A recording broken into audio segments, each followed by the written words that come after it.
சுண்டைக்காய் பொடி சாதம் வாங்க இப்போ எப்படி செய்கிறதுன்னு பார்க்கலாம். உடம்புக்கு ஆரோக்கியமான சுண்டைக்காய் பொடி சாதம். இப்போ நம்ம சுண்டைக்காய் வத்தல் பொடி செய்ய போகிறோம். அதுக்கு தேவையான பொருள் பார்த்துப்போம். சுண்டைக்காய் வத்தல், துவரம்பருப்பு,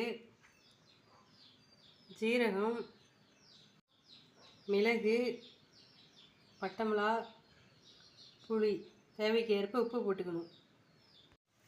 ஒரு சட்டியில் எண்ணெய் ஊற்றி சுண்டைக்காய் வத்தலை ஃபஸ்ட்டு நம்ம வறுத்து எடுத்துக்கலாம்.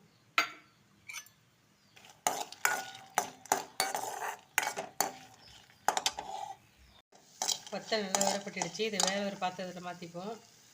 இப்போ துவரம்பருப்பு, ஜீரகம், மிளகு எல்லாத்தையும் வறுத்து எடுத்துக்கலாம். இப்போ இதெல்லாம் வரப்பட்டுடுச்சு. இதில் பட்டை மிளகாய், புளி போட்டு நல்லா வதக்கிக்கணும்.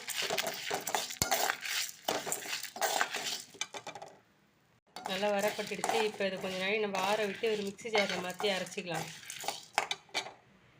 இப்போ எல்லாம் ஆறிடுச்சு. மிக்ஸி ஜாரில் மாற்றி இந்த பொருளை ஃபஸ்ட்டு நுணுக்கிப்போம். ரெண்டாவது நம்ம சுண்டைக்காய் வத்தலை போட்டு நுணுக்கிக்கலாம். இது இப்போ நுணுக்கியாச்சு. இதுக்கு தேவையான அளவு உப்பு போட்டுக்குவோம். இப்போ சுண்டைக்காய் வத்தல் போட்டுக்கலாம். போட்டு இதையும் நல்லா நுணுக்கிக்கலாம். சுண்டைக்காய் பொடி இப்போ நுணுக்கிட்டு வந்தாச்சு. இப்போ இந்த சுண்டைக்காய் பொடியை சூடான சாதத்தில் கொஞ்சமாக நல்லெண்ணெய் விட்டு சுண்டைக்காய் பொடி போட்டு இந்தமாரி கலரி சாப்பிட்டா ரொம்ப நல்லது உடம்புக்கு. நீங்களும் இந்தமாரி செஞ்சு சாப்பிடுங்க, குழந்தைங்களுக்கும் கொடுங்க. சுண்டைக்காய் பொடி சாதம் ரெடி.